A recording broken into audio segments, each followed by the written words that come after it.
Female army candidate को कैसे train किया जाता है, कौन कौन सी एक्सरसाइज करवाई जाती हैं, इसमें फीमेल सोल्जर्स को ट्रेन करके खतरनाक फाइटर्स में कैसे तब्दील कर दिया जाता है, जो कि पलक झपकते ही कई लोगों की वॉट लगाने की क्षमता रखती हैं।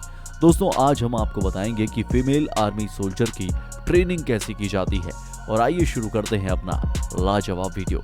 अगर आपका सामना रशियन आर्मी के लेडीज सोल्जर से हो जाता है तो संभल कर रहिएगा, क्योंकि जितनी फुर्ती से वह आपको गोली मार सकती है, उससे कहीं ज्यादा फुर्ती के साथ में वह संगीन से आपका काम तमाम कर देगी। लेकिन यह तो काफी छोटी बात है, वह तो किसी मेल फाइटर की तरह अपने कंधे से एक रॉकेट लॉन्चर फायर के पूरे एक बंकर की वॉट लगा सकती है। रशियन आर्मी के सोल्जर को तैयार ही ऐसे किया जाता है, लेकिन रशियन आर्मी की फीमेल कैंडिडेट्स एक बार में 2 लोग और कभी कभी उनसे ज्यादा लोगों से लड़ने के लिए सक्षम होती हैं। रशियन आर्मी में जब सोल्जर की ट्रेनिंग कराई जाती है, उस समय उनकी खुद की आर्मी को 2 अलग अलग ग्रुप्स में बांट दिया जाता है और उनके बीच में युद्ध करवाया जाता है। यह जो ट्रेनिंग होती है, यह एक तरह का नकली युद्ध होता है और उसमें इस्तेमाल किए जाने वाले हथियार ज्यादा नुकसान नहीं पहुंचा सकते और दोनों ग्रुप्स का बस एक ही उद्देश्य होता है, जीत हासिल करना। और यह प्रैक्टिस उनकी ट्रेनिंग का एक खास हिस्सा होती है। दोस्तों, अब हम आपको बताते हैं, अगर आप अमेरिकन आर्मी में होते तो आपकी ट्रेनिंग किस तरह से होती। यहाँ पर एक बात जानने लायक है, अमेरिकन आर्मी में मेल और फीमेल की ट्रेनिंग एक जैसी होती है। आपको जानकर आश्चर्य होगा कि अमेरिकन सैनिकों को सुबह 2 बजे उठा दिया जाता है, जब दुनिया में लोग चैन की नींद सो रहे होते हैं। यह लोग सवेरे 2 बजे उठकर ट्रेनिंग स्टार्ट करते हैं, जिसमें वार्म अप एक्सरसाइज और माउंटेन हाइकिंग काफी खास महत्व रखती है। जिस समय दुनिया नींद में जाग रही होती है, उस समय तक तो खतरनाक एक्सरसाइज का एक बड़ा हिस्सा समाप्त हो चुका होता है। इसके बाद इनका ग्रुप खड़ा होकर अपने लीडर का लेक्चर सुनता है। लीडर का लेक्चर इन लोगों को मोटिवेट करने के लिए होता है और उसके बाद इनकी बेसिक ट्रेनिंग चालू हो जाती है, जिसमें इन्हें लंबी जंप करके लॉन्ग डिस्टेंस को लांघना, ऊंची जंप करके हर्डल्स को लांघना, कई तरह की कठिन एक्सरसाइजेस जिसमें शामिल होती हैं। लेकिन आप हमें कमेंट सेक्शन में एक सवाल का जवाब दीजिएगा, अगर किसी बंदे को सुबह 2 बजे उठाया जाएगा और उसे 6 घंटे तक बिना खाना पानी दिए एक्सरसाइज करवाई जाएगी, तो वह कैसे बिहेव करेगा। अमेरिकन आर्मी में ऐसे ही ट्रेनिंग दी जाती है। 6 घंटे लगातार ट्रेनिंग करने के कारण उनका अग्रेशन बढ़ जाता है और उसके बाद उन्हें हैंड टू हैंड कॉम्बैट की ट्रेनिंग दी जाती है, जिसमें उनके पास वेपन होते हैं जो कि हार्ड फॉर्म के रूप में होते हैं, लेकिन चोट पहुंचाने के लिए वह भी काफी होते हैं। इन्हें अपने प्रत्येक प्रतियोगी से जीतना होता है और ये दुनिया के सबसे बेहतरीन फाइटर्स बनकर सामने आते हैं, जिसे अमेरिकन आर्मी सोल्जर तैयार करते हैं। अब अगर आपने यह वाली एक्सरसाइज सक्सेसफुली पूरी कर ली हो, तो फिर आपका इंतजार कर रहा है अगला लेवल। अगले लेवल में फिर आपको हैंड टू हैंड कॉम्बैट करना होता है, लेकिन आपको अगले लेवल में बॉक्सिंग करनी है और अपने फ्रेंड को हराना है। यहाँ पर फाइटिंग में इन लोगों को कुछ खास रूल्स फॉलो करने होते हैं।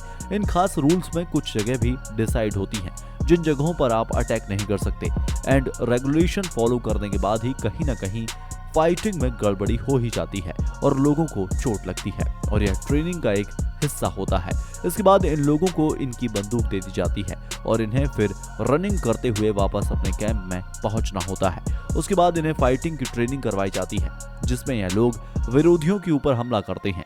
इसमें इन्हें खुद को भी बचाना होता है, हमला करके दुश्मन को मारना भी होता है और अपने साथियों को भी सुरक्षित रखना पड़ता है। और फीमेल फाइटर पहुंचते हैं अपने ट्रेनिंग के नेक्स्ट लेवल पर। नेक्स्ट लेवल की ट्रेनिंग में आपकी असली ट्रेनिंग की परीक्षा होती है, क्योंकि इसमें न सिर्फ आपको अपनी जान बचानी होती है और दुश्मन पर अटैक करना होता है, बल्कि अगर जरूरत पड़े तो आपको अपनी टीम के लोगों की भी जान बचानी पड़ेगी। ग्रुप के नियम के अनुसार एक फाइट करने वाले को इतना स्ट्रांग होना चाहिए कि जरूरत पड़ने पर वह अपने साथी को लेकर दौड़कर वहां से सुरक्षित स्थान पर पहुंचा सके। और दोस्तों, उन्हें यह सिखाने के लिए बाकायदा ट्रेनर्स लगे होते हैं और जो उन्हें ट्रेन करते हैं कि ऐसी कंडीशन बनने पर उन्हें क्या करना चाहिए और उन्हें अपने अलावा अपने साथियों की जान की सुरक्षा कैसी करनी है। इसमें एक बात और है जो कि नोट करने वाली है।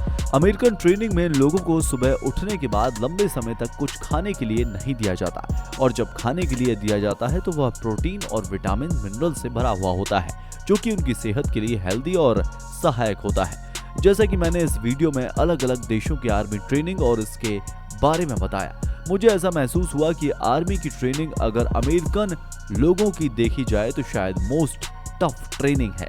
दोस्तों अगर आर्मी ट्रेनिंग की बात की जाए तो हमारा पड़ोसी देश जिसके साथ हमारे काफी तनावपूर्ण संबंध चलते रहते हैं, वहाँ की फीमेल आर्मी सोल्जर्स भी किसी तरह से पीछे नहीं है। दोस्तों अगर उनकी ट्रेनिंग की बात करें तो उसमें एक खास बात यह है कि वह होती है वहाँ के लोग हैंड टू हैंड फाइट पर इस फाइटिंग को काफी वैल्यू दिया करते हैं। हैंड टू हैंड की बारीकियों को वहाँ पर फीमेल सोल्जर्स को भी समझा दिया जाता है, कैसे हैंड टू हैंड फाइट में लोगों को पछाड़ना है और जीतना है। आप मेरी बात का यकीन मानिए, अगर उनके पास खाली बंदूक है तो वह उसकी मदद से भी 50 सोल्जर्स को खत्म कर सकती हैं। दोस्तों इतनी खतरनाक होती हैं यह सोल्जर्स। अगर हम इनकी ट्रेनिंग की बात करें तो हमें पता चलता है कि दौड़ना इनकी ट्रेनिंग का एक खास हिस्सा माना जाता है। तो आप हमारा यह वीडियो देख रहे हैं और आपने अलग अलग देशों की ट्रेनिंग के बारे में जानकारी हासिल की और आपने देखा होगा कि दौड़ना सारी ट्रेनिंग में कॉमन हो जाता है। फिजिकल फिटनेस जुड़े हुए लोगों का तजुर्बा है। दोस्तों फिटनेस के लिए दौड़ने और तैराकी से अच्छी कोई एक्सरसाइज नहीं होती।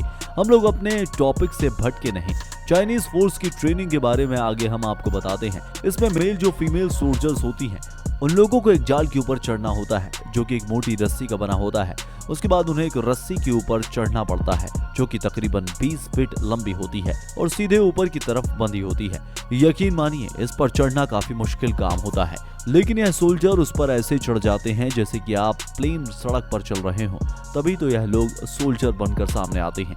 अगर यह ट्रेनिंग करते समय कोई भी सोल्जर लेजीनेस दिखाई देता है या फिर उसकी ट्रेनिंग में स्पीड नहीं होती तो उनको ट्रेन करने वाला उन्हें वहीं पे पनिशमेंट दे देता है और उनकी पिटाई भी हो जाती है। ट्रेनिंग को निश्चित समय में फुर्ती के साथ पूरा करना अति आवश्यक माना जाता है।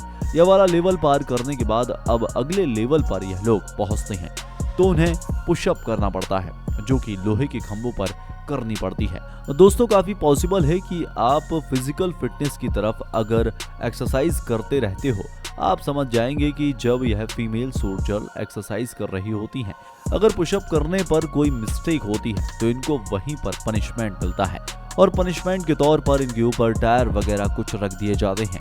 इन लोगों को पुशअप करना होता है। दोस्तों अब हम आपको बताते हैं इंडियन आर्मी में फीमेल सोल्जर्स की ट्रेनिंग कैसे दी जाती है। दोस्तों इंडियन आर्मी में पहले वार्म अप एक्सरसाइज करवाई जाती है, उसके बाद इन्हें दौड़ाया जाता है और दौड़ाते हुए हर्डल्स को पार कराना होता है। इन हर्डल्स में सिंगल हर्डल्स हो सकते हैं, डबल हर्डल भी हो सकते हैं जो कि आपने खिलाड़ियों को क्रॉस करते हुए देखा होगा। इसमें इन्हें लंबे गड्ढे भी पार करने पड़ते हैं जिनके बीच में रेत भरी होती है। ये गड्ढे 6 फीट या फिर उससे ज्यादा लंबे हो सकते हैं। दोस्तों ये सारी एक्सरसाइज जो बेसिक थी, रियल ट्रेनिंग तो अब शुरू होने वाली है जिसमें इन्हें 12 किलो का बैग और एक राइफल उठाकर रनिंग करनी पड़ती है और यह रनिंग करते हुए पहुंचते हैं उस फायरिंग ग्राउंड में जहां पर इन्हें शूटिंग करने की ट्रेनिंग दी जाती है। शूटिंग की ट्रेनिंग करने के बाद यह अपना बंदूक और बैग उठाते हैं और रनिंग करते हुए वापस अपने कैंप पर पहुंचते हैं। दोस्तों वहां पर पहुंचने के बाद में उन्हें अपनी बेसिक एक्सरसाइज भी फिर से दोहरानी पड़ती है, लेकिन वेस्ट साइज अब इनके लिए टफ हो जाती है क्योंकि बैग और बंदूक भी इनके साथ होती है।